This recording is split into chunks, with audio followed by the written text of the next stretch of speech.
नमस्कार, मैं हूं वंदना। मेरे साथ स्टूडियो में मौजूद हैं डॉक्टर जोगिंदर टाइगर। डॉक्टर साहब, आपका बहुत बहुत स्वागत है। आप अपने बिजी शेड्यूल से टाइम निकाल करके हमारे लिए आए हैं स्पेशली। डॉक्टर साहब, आज हम बात करते हैं यूटीआई पर। डॉक्टर साहब, यूरिनरी ट्रैक्ट इन्फेक्शन क्या होता है? हाँ, ये यूरिनरी ट्रैक्ट इन्फेक्शन जिसे हम हिंदी में कहेंगे पेशाब का इन्फेक्शन, जहाँ पेशाब में प्रॉब्लम या पेशाब की कोई इसी तरह की कोई बीमारी, उसको ये कहेंगे हम। दरअसल ये यूरिनरी ट्रैक्ट के बारे में पहले हमें समझ लेना चाहिए। हमारे जो किडनी है, ठीक है ना, वो हमारे ब्लड से जो वाटर फिल्टर करती है उसका पेशाब बनता है, यूरिन उसका बनता है।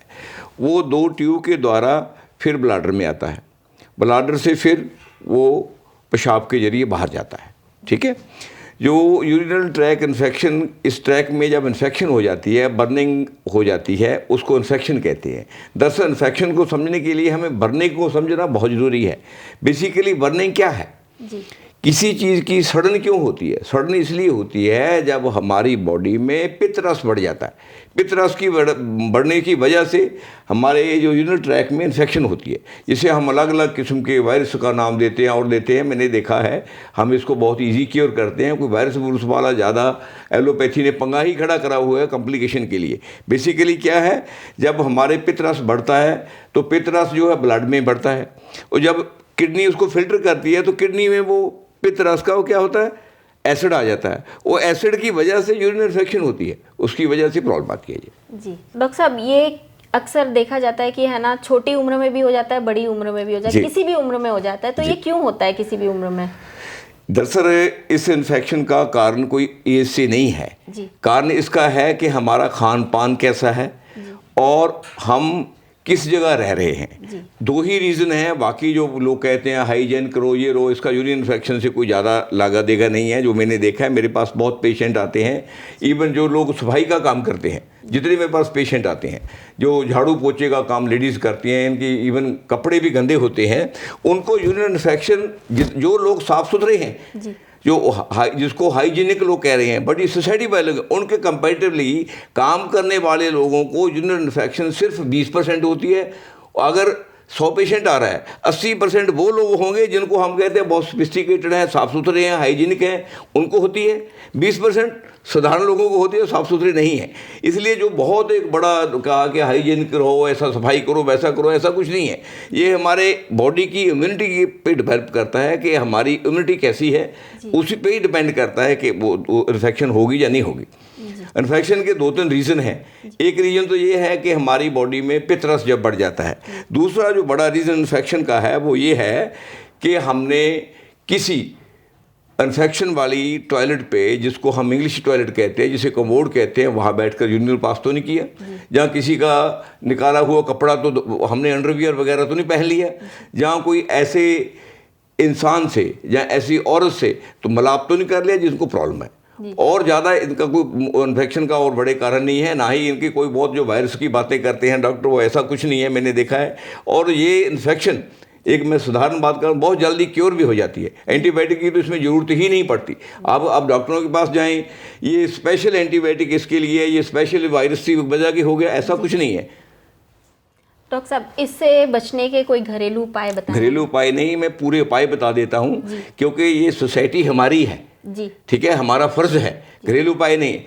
यूरिन इन्फेक्शन जिसको भी है, सिंपल, आपके पास है सुहागा है, सुहागा जानते हो, उसको पानी में डालें, 1.5 ग्राम ना, आधा ग्राम मतलब 1.5 ग्राम डेली 3 टाइम लें, 4-5 दिन में क्योर हो जाती है। दूसरा, मीठा सोडा है, मीठे सोडे का 2.5 ग्राम सुबह, 2.5 ग्राम शाम, 5 दिन लें, 100% हर बैक्टीरिया और वायरस कंप्लीट ठीक हो जाता है।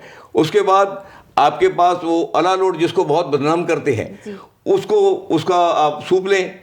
उसके बाद और दवाइयाँ बहुत है, गोखरू, पुनर्नेबा, गोरखमुंडी वगैरह, इसका काढ़ा लें, उससे इन्फेक्शन बिल्कुल 100% ठीक हो जाती है। 1-2% चांस ही है कि इन्फेक्शन रह जाए, बिल्कुल क्योर हो जाती है। जी डॉक्टर साहब, फनविला में इसका कोई उपचार है? हाँ, फनविला में इसका सारा फुल ट्रीटमेंट है। जितने भी फनविला में मेरे पास यूरिन इन्फेक्शन के, स्पेशली साथ में वाइट डिस्चार्ज के जितने पेशेंट आते हैं, हम 100% रिजल्ट लेते हैं। डॉक्टर साहब, वाइट डिस्चार्ज क्या होता है?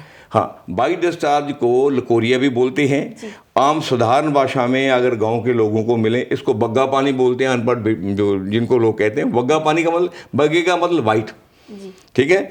बेसिकली ये शरीर में अगर तो हम डॉक्टरी विज्ञान में जाएंगे, वो एस्ट्रोजन के चक्कर में ही ला देते हैं कि लेडीज में एस्ट्रोजन डिस्टर्ब होता है, ये 3 तरह के हार्मोन्स होते हैं। ऐसा कुछ नहीं है। बेसिकली एस्ट्रोजन है कि क्या, एस्ट्रोजन का जब हम स्टडी करेंगे, आपको पूरी डिक्शनरी में उसका मीनिंग भी नहीं मिलेगा। पूरे डॉक्टरी विज्ञान में उसका मीनिंग कोई मेरे को निकाल कर दिखाए, कुछ नहीं है। वो आपको पेचीदा बनाने की वाली बात है। एस्ट्रोजन को एस्ट्रस, एस्ट्रस का मतलब होता है गंदा, बुरा, कमीना।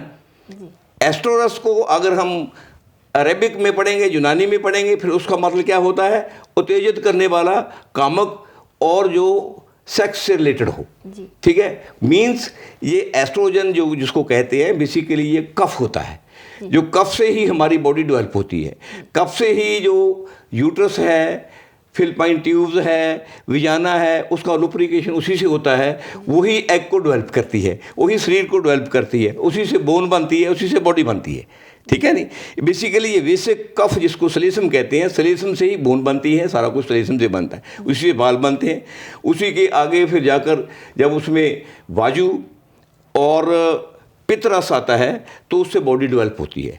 जब एस्ट्रोजन जिसे कहते हैं, जब ये हमारे ये हार्मोन्स की जिसकी बात करते हैं, बेसिकली ये कफ है। जब कफ हमारी बॉडी में डिस्टर्ब होती है तो हमारे बाइट डिस्चार्ज का प्रॉब्लम आती है। बेसिकली बाइट डिस्चार्ज जब तो प्रेग्नेंट लेडी को होता है तो वो बीमारी नहीं है, वो तो जो बच्चे को सफाई होती है, फालतू किस्म का डिस्चार्ज होना होता है, ठीक है। एक जब मिलाप होता है, उसमें जब ये होता है तब भी वो डिस्चार्ज होना होता है, क्योंकि वो विजाना जो है उसका लुब्रिकेशन उसके बिना हो ही नहीं सकता।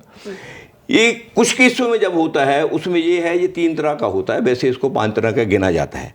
एक तो वो है जब ये बाइट और लिक्विड फॉर्म में होता है, उसमें क्या होता है, जब ये होता है तो क्या होता है, इसमें पितरस बढ़ जाता है, इसमें इचिंग होती है, ठीक है। उसके बाद जब जेलो होता है, जेलो तब होता है इसमें जब अंदर से फंगस हो जाती है, अंदर से फंगस डेवलप हो जाती है तो येलो बन जाता है। उसके बाद ये ग्रे येलो हो जाता है। ग्रे येलो तब होता है जब किसी मिलाप से या किसी कमोड से या किसी टॉयलेट पे बैठने से कोई इन्फेक्शन हो जाए, या कोई बाहर के रीजन से इन्फेक्शन हो, तब डेवलप हो जाता है। उसके बाद ये चौथा जो होता है ये ड्राई होता है। जब ये ड्राई एस्ट्रोजन हो जाता है तो क्या होता है, यूट्रस की वॉल्स पे, लेडीज़ पे ये जम जाता है। जमने की वजह से फिर क्या होता है, वहाँ जिस जगह जम जाता है उस जगह सर्कुलेशन में प्रॉब्लम आती है, जहाँ वो एग पड़े रहते हैं, कोई सर्कुलेशन प्रॉब्लम, उसी वजह से क्या होता है, फाइब्रॉइड बन जाते हैं, क्योंकि वहाँ से सर्कुलेशन ही हुई, वो डेवलप हो गए फाइब्रॉइड बन के, वो ऐसे ये डेवलप होता रहता है। डॉक्टर साहब, इससे और कौन सी बीमारियाँ हो जाती हैं? इससे बीमारियाँ ऐसा है, बाइट डिस्चार्ज से अगर तो ज़्यादा हो तो फिर तो इसमें बोन्स की बीमारी आ जाती है, पेल्विक रीजन में पेन होने लग जाती है, बैक बोन में प्रॉब्लम होने लग जाती है, और एनर्जी में कमी आ जाती है, काम नहीं होता, सुस्ती पड़ जाती है। और जो अगर ज़्यादा और प्रॉब्लम आ जाए, ये ग्रीनिश शुरू हो जाए तो लेडीज़ में स्मेल आने लगती है, उसके पास कोई बैठना पसंद नहीं करता, कई तरह की बीमारी ऐसे ऐसे हो जाती है। अगर लगातार ये इसका फिर बीमारी में बदल जाए, अगर इसका हम इलाज ना करें, इसका ध्यान ना दें, तो इससे फिर क्या होता है, उसके बाद इरिटेशन हो जाती है, हेडेक भी शुरू हो जाती है, स्टोमिक अपसेट हो जाता है, हाजमा भी ख़राब होने लग जाता है, मोटापा भी आना शुरू हो जाता है, जोड़ों की पेन भी शुरू हो जाती है, बोन्स की प्रॉब्लम भी शुरू हो जाती है। सो मैनी रीजन फिर इसके आगे बढ़ जाते हैं, मगर इसको कंट्रोल करना ज़रूरी है और आसान है। जी, बाइट डिस्चार्ज को कंट्रोल करना बहुत ही आसान है और ट्रीटमेंट भी इसका बहुत आसान है। जी डॉक्टर साहब, इसके क्या घरेलू उपाय हो सकते हैं? घरेलू उपाय इसके लिए ये है, एक तो अपना खान पकवान फ्रेश रखें, ताज़ा खाएं। दूसरा, टिंड फूड कभी ना खाएं। और तीसरा, स्पेशली बर्निंग सेंसेशन में भी, यूटी इन्फेक्शन में भी और बाइट डिस्चार्ज में भी, हर एक लेडीज़ को चाहें कि कम से कम वो सोयाबीन का प्रयोग ना करें, और साथ में ब्रोंकली का। जो मैंने देखा है बाइट डिस्चार्ज बॉडी में क्यों होता है, यूटी क्यों होती है, उसका रीज़न सबसे पहले ये, फिर हम जाते हैं, ये थायराइड ग्लैंड्स है। थायराइड ग्लैंड्स को जितना हाइपो बीमारी आ रही है, सबसे ज़्यादा सोयाबीन और ब्रोंकली करती है, और सोयाबीन और ब्रोंकली का ही मीडिया एडवर्टाइजमेंट कर रहा है। अब देखिए कि मीडिया क्या कर रहा है, लोगों को बॉडी दे रहा है, जहाँ अपनी इनडायरेक्टली मेडिकल साइंस का विंस कर रहा है। ये सोचने वाली बातें हैं। हम लोग जो एजुकेशन के थ्रू ले रहे हैं बेसिकली समाज को बीमार करने के लिए नहीं। हम डिटेल में काम नहीं करते, प्रैक्टिस नहीं करते। मैं जब इंटरव्यू लोगों की लेता हूँ, मैं देखता हूँ कि जब लेडीज़ मेरे पास आती हैं, बाइक डिस्चार्ज की आती है, जब बर्निंग वाली आती है, मैं उनसे पूछता हूँ। जितना मैं देखा है, जितने ज़्यादा केस सोयाबीन और ब्रोंकली वाले आ रहे हैं, और केस उसके मुकाबले में बहुत कम है, उनको ज़्यादा होता है मुकाबले। और दूसरा ये है, जब बाइक डिस्चार्ज जो है और लेडीज़ को सबसे ज़्यादा सोच की वजह से होता है। जितनी वो सोच से अपसेट होगी उतना बाइक डिस्चार्ज होगा उसको। डॉक्टर साहब, इसका कोई परमानेंट इलाज भी है? हाँ, परमानेंट इलाज भी है। टेम्परेरी अगर हो जाए तो बाइक डिस्चार्ज के लिए ऐसा है, आप पुनर्नेवा, गोखरू, इनका उबालकर काढ़ा पीजिए। वो दूसरा जो मैं पहले भी कहा था, वो बोरिक एसिड 1 ग्राम डेली सुबह शाम लें। उसके बाद एक दवाई है जिसको अरारोट कहते हैं, उसको लें। उसके आगे आप मैक्सिमम पानी पिएं। वो यूटी इन्फेक्शन में भी है, बाइट डिस्चार्ज में भी है। जितना क्या होता है, ये बाइट डिस्चार्ज और यूटी इन्फेक्शन दरअसल ये दोनों ही मीनोपाज के टाइम होते हैं, जहाँ जब लेडीज़ को मंथली साइकिल आता है तब होते हैं। बेसिकली साइकिल में क्या होता है, लेडीज़ को ब्लड से बने में और इन चीज़ों में फ्लूइड ही हमारा नष्ट होता है। ठीक है, जितना हम ज़्यादा फ्लूइड लेंगे बॉडी उतनी ज़्यादा फिल्टर होगी, जितना बॉडी फिल्टर करेगी उतना एसिड बाहर निकलेगा। जब बॉडी में एसिड नहीं रहेगा तो दोनों ही नहीं रहेंगे। इसलिए पानी का स्पेशली ध्यान करें इसमें। डॉक्टर साहब, और किन किन बातों का और किन किन चीज़ों का ध्यान रखना चाहिए? और चीज़ों का यही है कि एक तो एसिड वाली चीज़ें ना खाएं, एक चीनी से अवॉइड करें, और रिफाइंड ऑयल से अवॉइड करें, कुकर वाले खाने से अवॉइड करें। दूसरा, बेवजह अपने पे माइंड पे प्रेशर ना रखें। बेसिकली हेल्थ को ठीक रखने के लिए कुदरती वातावरण जरूरी है। माइंड जो है वो डिस्क्रिप्शन ऑफ लाइफ है। जो कुदरती वातावरण है वो हार्ट के पास है, that is the intellect of life. हम जब दिल से सोचते हैं तो हम कुदरत से जुड़ते हैं। जब कुदरत से जुड़ेंगे तो हम कुदरती वातावरण में रहना पसंद करेंगे, कुदरती चीज़ों को खाना पसंद करेंगे। हमें बिल्कुल पढ़ाने की ज़रूरत नहीं पड़ेगी कि हाइजीन करो, ताज़ा फूड खाओ, ये करो वो, हम खाएंगे नहीं उल्ट पुल्ट।